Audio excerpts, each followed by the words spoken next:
Tape number 3 with survivor Mirjam Zylberberg. You were talking about when you went to I don't know how to pronounce it. Zylberberg. You're talking about how you were right, one on top of another. Yes, we very crowded, like I said.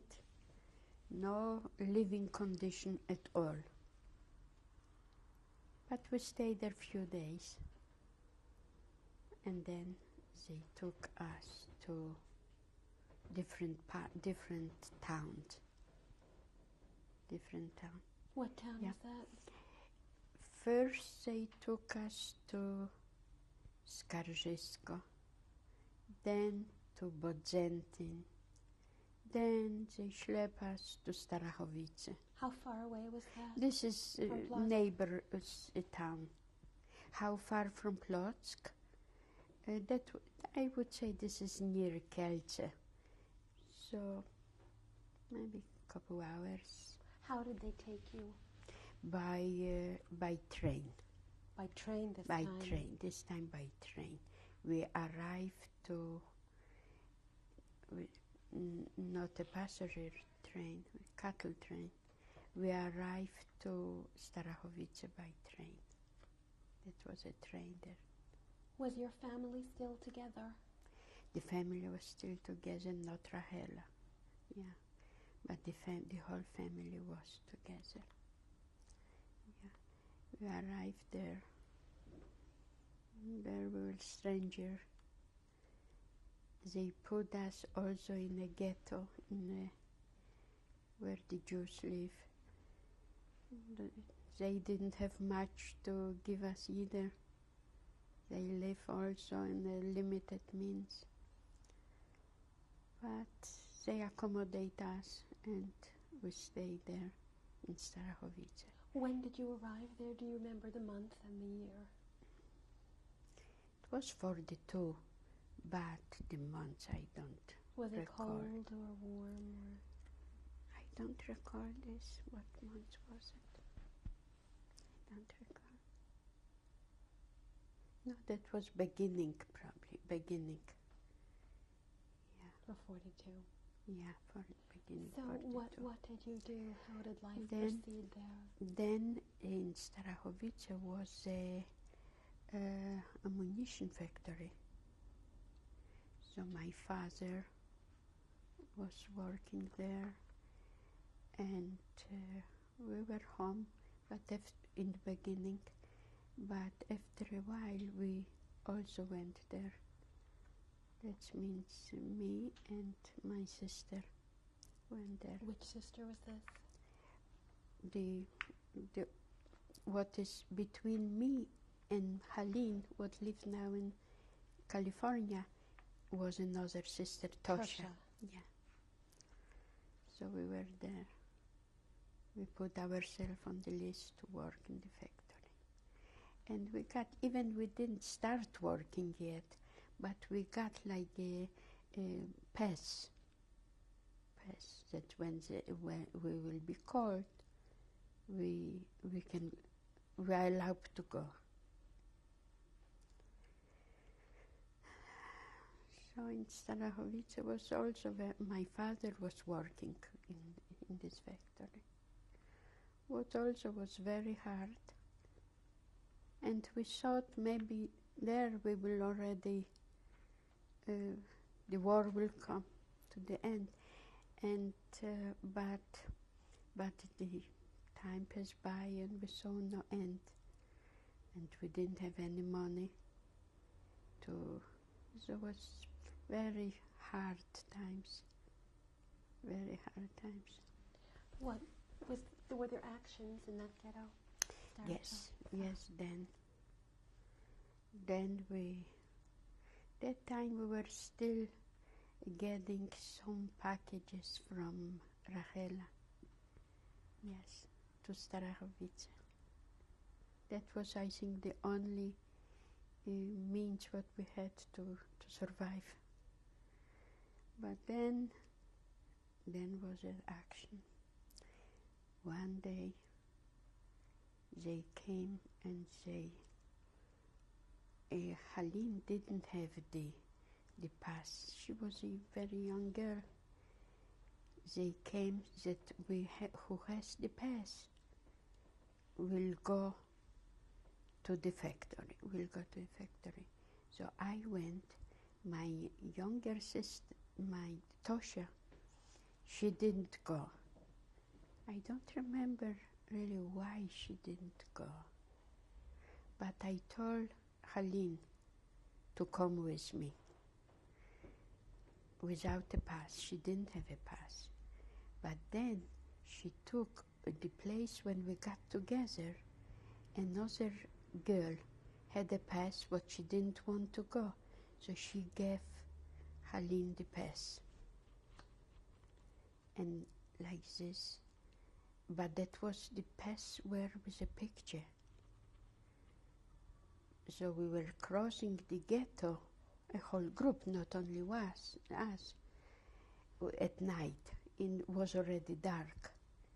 So somehow the soldier didn't notice the difference of the picture. And but we were so scared, So we went, myself and Halim, we went to the factory. Was your father at the factory? My father was in the factory, and he was hauled up that night, not to go back home. They sent him to a camp. That wasn't called concentration camp, that was called working camp. Yes. Only for the people who were working in the factory. So then, when we came, Halim and myself, we came to the camp. And the same night, we heard that was an action in dem Städte, in Starachowice, in the little town. They took out everybody on the market, all the Jews, yes, only Jews. They took out on the marketplace my mother, my brother, my little brother, and Tosha. Tosha had the pass. She could go to the factory, but she gave the pass to a friend of ours.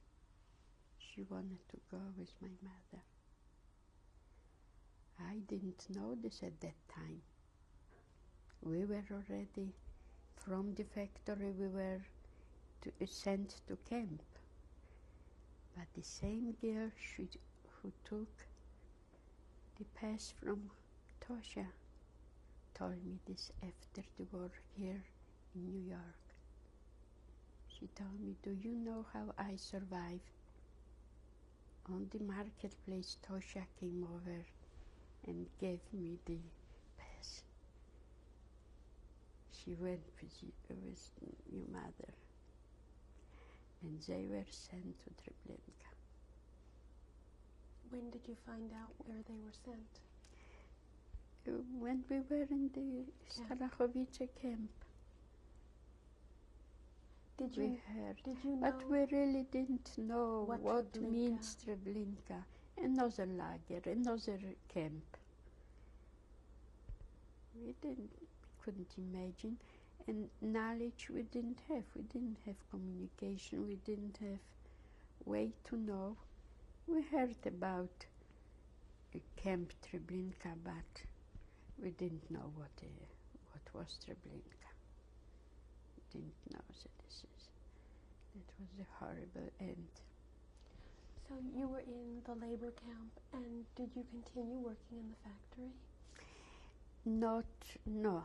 We got a job. I got a job in the camp, in the kitchen,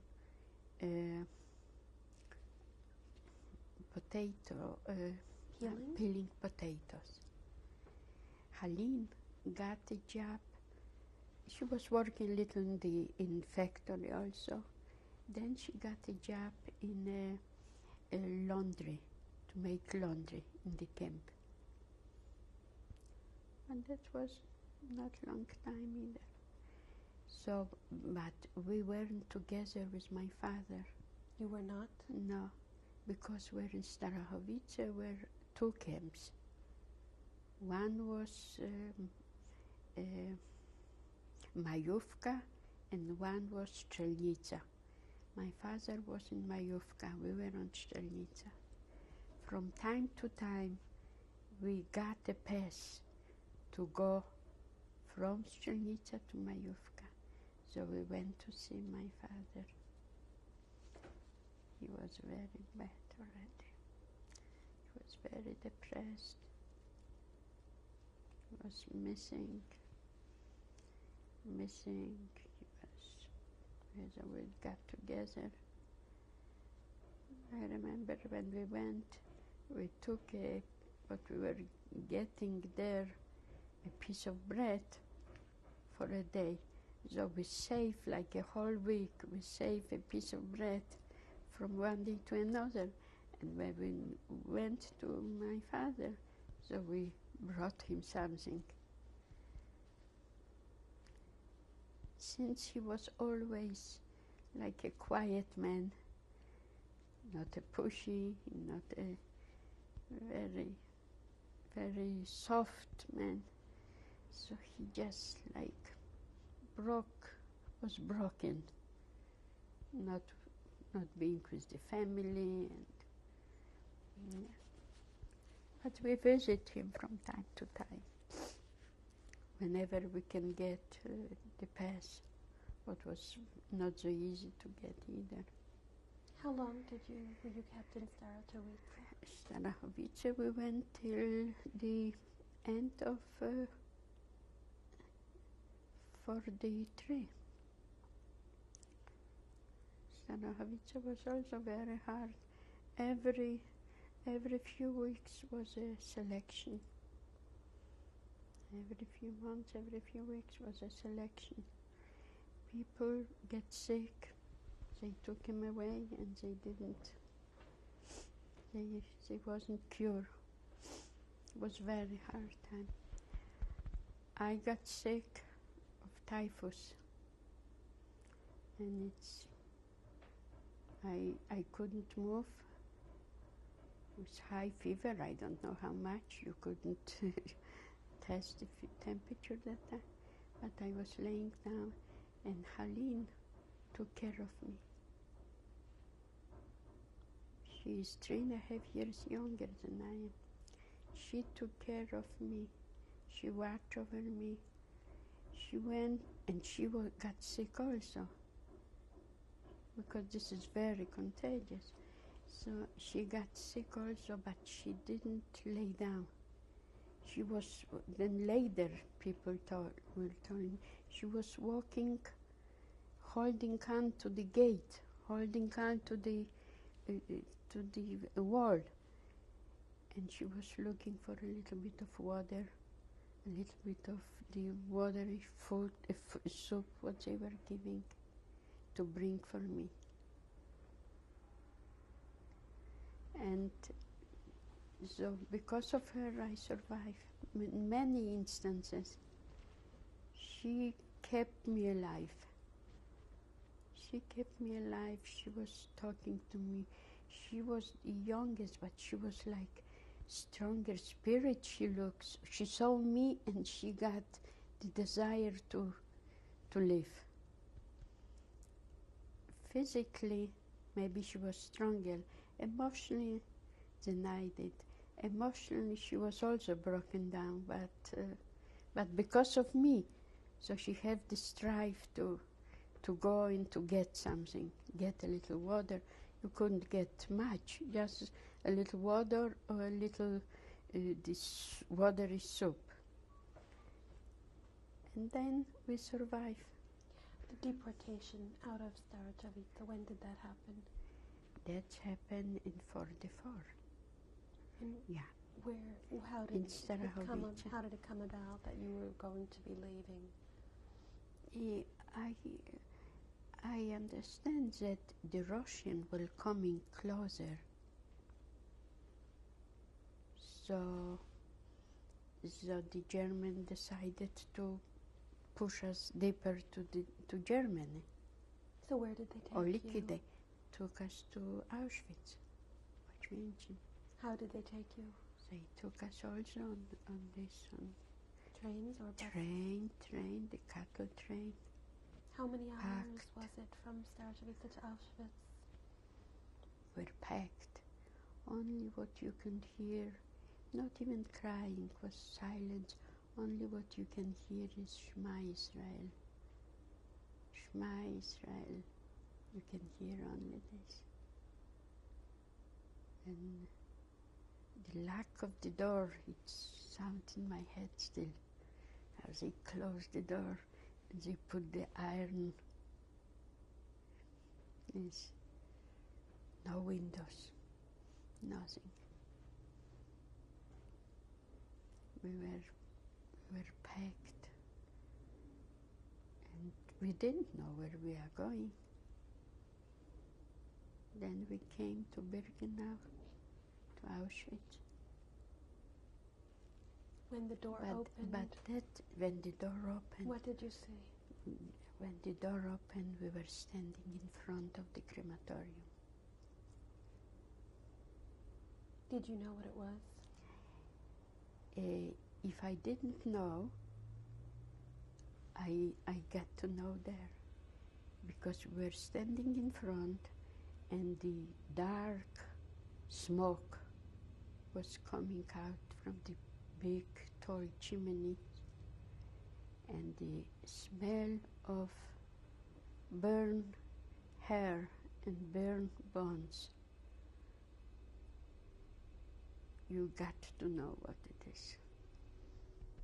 And we knew what it is, and it was so sad, was so terrible. We were standing in front, all German around on SS, watching us, and every time a group of people. That wasn't a selection that time. Old and young were together. But after standing in a couple hours, came a motorcycle with a German, and he ordered we should go back. To stop for that day, to stop, to take us to crematorium to stop. So he ordered us to go back to the camp, to Birkenau.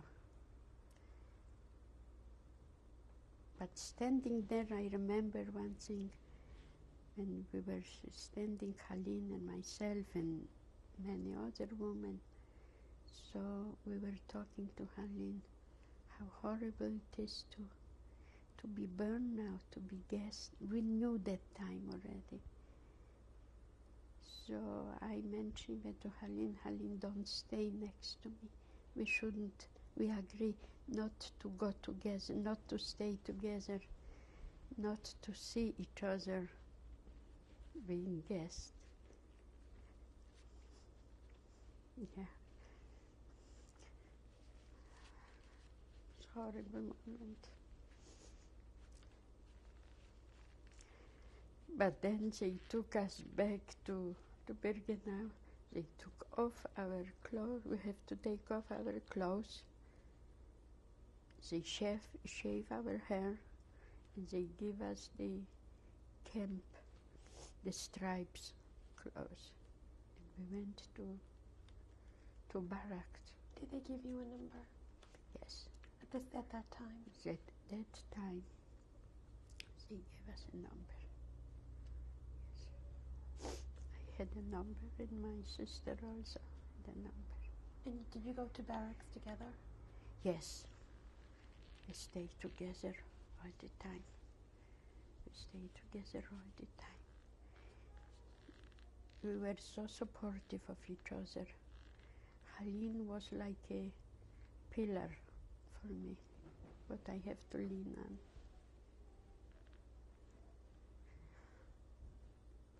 What barracks in Birkenau were you in? Which number do you remember? No, I don't remember.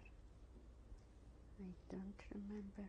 The next day when you woke up the first morning in Birkenau, what did they have you do? We were like 6 girls on one row, yes. We didn't know what will be. We didn't know. But then they put us a pile outside and they separate in groups to go to work. I and Haline, we were always together. We were always together. What kind of work did you do? Also outside, with a shovel, sometimes putting gravel on wagons, white little stones on wagons, and always the Germans then next, and you couldn't even breathe. You couldn't rest, you couldn't breathe. Were they German men or German women? Women also, men and women. Men and women in uniform. Yes. What about capos? Were there capos in your barracks? Were capos, yes. What were they like? Capo. I didn't have a bad experience with capo, but I heard of people who didn't have, who suffered from capo, were beaten by capo. Yeah. Every early in the morning, when it was still dark, we have to run out and we were count.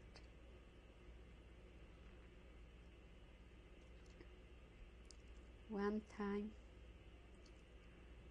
we went out, that's happened before, we went out for the, they call appeal, and came the few SS and they count 10 girls, 10 women, and the 10th was taken to be shot.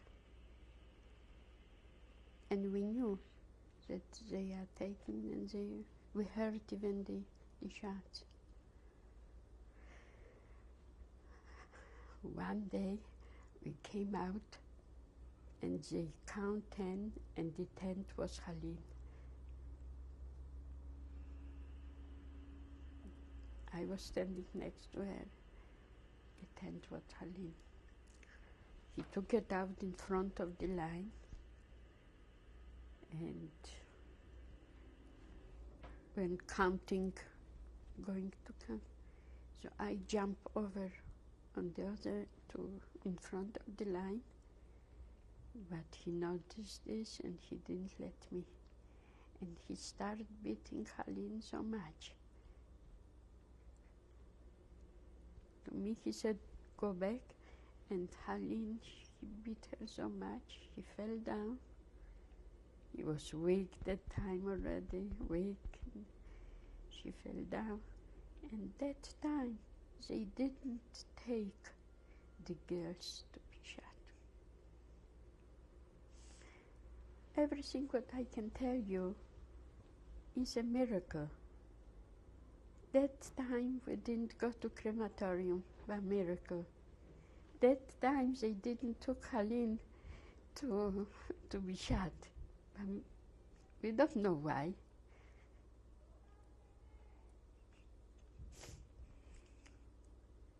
Yeah. How long were you in Auschwitz? Auschwitz we were till 44. Till 44. How many months were you there? I don't know. The time wasn't. We didn't know time there. We didn't know the days. We didn't know the dates. We didn't know the time. It was more than living. Was it more than a few days? In Auschwitz? Oh no, months. Oh, Months. We were months. Oh no, more than days, months. And then were what were the working. circumstances that you left Auschwitz? Then they took us on a train again. It was also a cattle train, but open, without a roof. And they was taking us to another camp called Ravensbrück. Ravensbrück. We came there, also the same life. Scared. Do you remember what time of year it was? Must be winter. Must be winter, yeah, because it was very cold. Yeah, must be winter. It was very cold, and the wagon. That's what I stressed. The difference. The wagon were open. Yeah. In Ravensbrück we weren't long. Then came. Then again they took us on the wagons, and they just took us from one place to another without stopping in one place longer than a couple hours or something like this. Did you get off the train? Yes, we got off the train. And again, we got off the train, they gave us a portion bread and some soup, and again on the train.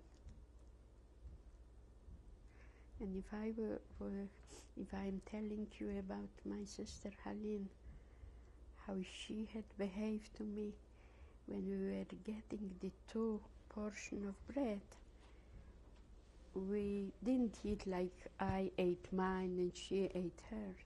We ate from one portion, and the other we kept for the evening. Always she wanted to slice the portion. For me, she sliced it twice as thick than for her. Then when we ate the soup, we ate from one plate the soup. She took 1 spoon of the soup and look around, look that she's not hungry, look this. I should have the chance to take 2-3 spoons. This didn't take long because it was obvious, so I didn't let her to do this. You want to now interrupt? Yeah, we'll continue on the next page. Yeah.